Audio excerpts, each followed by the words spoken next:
Neelkanth laws में। छोटे से लॉजपुर गांव में चरण रखते ही नीलकंठ का मन प्रसन्न हो गया। गांव के बाहर उत्तर दिशा में स्थिर बावड़ी पर नीलकंठ एक वटवृक्ष के नीचे ध्यान मुद्रा में विराजमान हुए। सुबह के हल्के से उजाले में वर्षा से भीगी हुई हरी भरी धरती सुरमई दिखाई दे रही थी। गांव की स्त्रियां बावड़ी में पानी भरने आ रही थी। पनिहारियों की नज़र एकाएक नीलकंठ पर पड़ी और सभी स्तंभ होकर प्रभु के दर्शन में निमग्न हो गईं कि कस्य काया, फिर भी कितना तेजस्वी मुख अरविंद। वे आपस में कहने लगी, निश्चित ही यह कोई राजकुमार लगता है अथवा बड़े घर का बेटा। तुम कहल के कारण ही घर छोड़कर निकल गए होंगे। अन्याय ऐसी सुकुमार अवस्था में इतनी वैराग्य और तपश्चर्या करने यह क्यों निकल गए होंगे।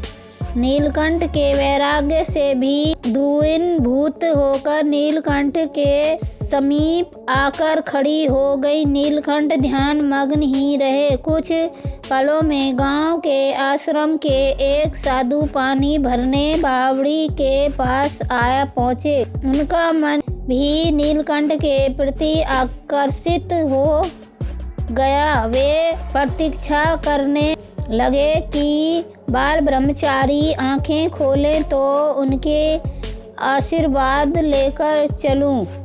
काफी समय बीत गया किंतु नीलकंठ तो ध्यान मग्न ही रहे। अतः साधु बावड़ी में पानी भरने चले गए। पानी लेकर वे पुनः नीलकंठ के समीप खड़े हो गए। पानी की भरी गागर हाथ में लिए वे नीलकंठ के आंखें खोलने की प्रतीक्षा कर रहे थे। जब नीलकंठ ने आंखें खोली तो मानो करुणा का अथाह सागर उमड़ पड़ा हो।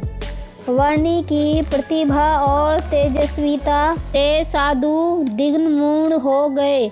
उन्होंने गागर भूमि पर रखकर प्रणाम करके नीलकंठ से पूछा, ब्रह्मचारी जी, आप कहाँ से पधारे हैं? आपका शुभ नाम क्या है? आपके माता पिता कौन हैं? आपने वैराग्य क्यों लिया है? आपके गुरु कौन हैं?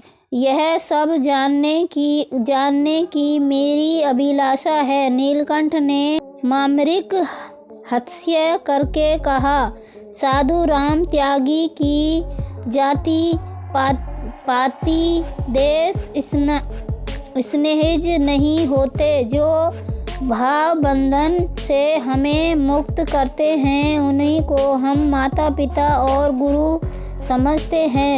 मैं ऐसे ही गुरु की खोज में निकला हूँ। फिर नीलकंठ ने पूछा, साधु आप का शुभ नाम क्या है? आप किसके शिष्य हैं? आपका संप्रदाय कौन सा है? मेरे नाम सुखानंद है। महाराज संत ने कहा, मेरे गुरु रामानंद स्वामी हैं। रामाजू मेरे दीक्षा के आचार्य हैं। इसी गांव में रामानंद स्वामी का आश्रम है और 50 इस आश्रम में रहते हैं। नीलकंठ ने रामानंद स्वामी के बारे में उत्सुकता से पूछा। सुखानंद जी ने कहा, रामानंद स्वामी अभी कच्छ गए हुए हैं, परंतु आप हमारे आश्रम में आइए।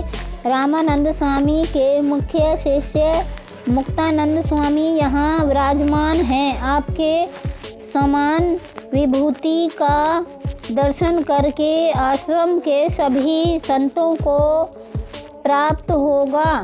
मुक्तानंद स्वामी भी अति प्रसन्न होंगे। नीलकंठ को सुखानंद जी की नम्रता और विवेक बड़े अच्छे लगे। फिर भी गांव में जाना उन्हें पसंद नहीं था। उन्होंने कहा, साधु राम मैं गांव में अधिक नहीं जाता।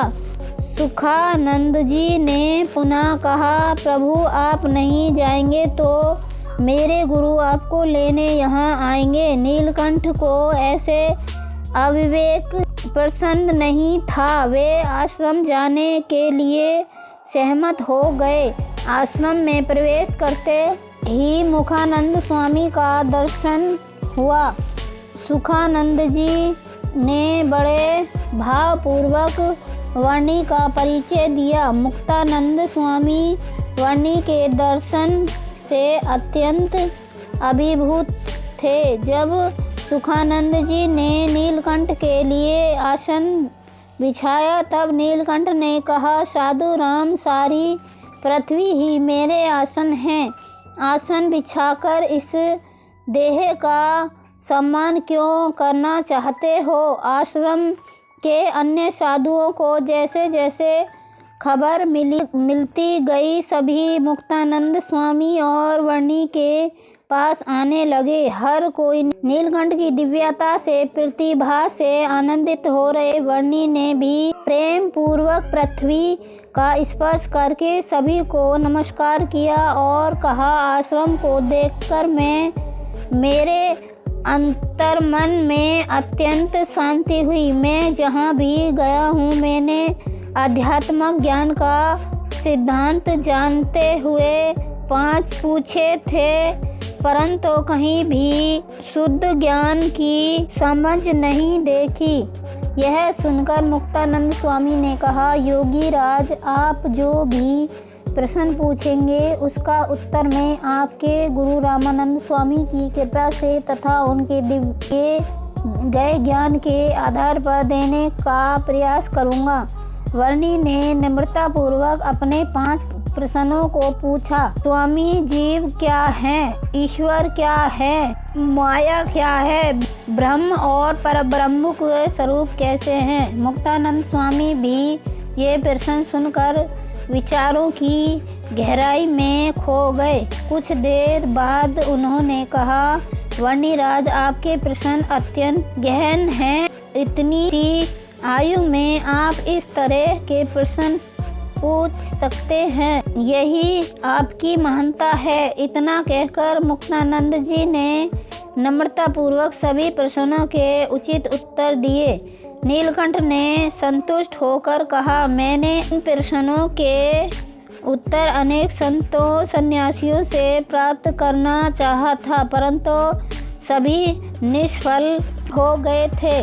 आपको गुरु रामानंद स्वामी की कृपा से यह ज्ञान प्राप्त हुआ है। अब उन्होंने सोच लिया कि इसी आश्रम में रुककर रामानंद स्वामी का दर्शन करना चाहिए अथवा वे जहाँ भी हों वहाँ जाकर उनकी भेंट करना चाहिए। परंतु मुक्तानंद स्वामी ने उनको आश्वासन दिया कि रामानंद स्वामी कुछ ही महीनों में यहाँ अवश्य पधारेंगे। नीलकंठ ने यह सुनकर इसी आश्रम में निवास करने का निश्चय कर लिया। इस प्रकार 7 वर्ष 1 माह और 11 दिन तक कठिन वन विचरण की आज समाप्ति हुई। नीलकंठ आज तक कहीं नहीं रुके थे, परंतु आज गुजरात और भारतवर्ष के इतिहास का मानो स्वर्ण दिन था। वर्णिराज की अद्वितीय यात्रा की पूर्णाहित का यह ऐतिहासिक दिन था। एक प्रकार से गुजरात के आध्यात्मिक इतिहास की करवट बदलने का अमूल्य क्षण था।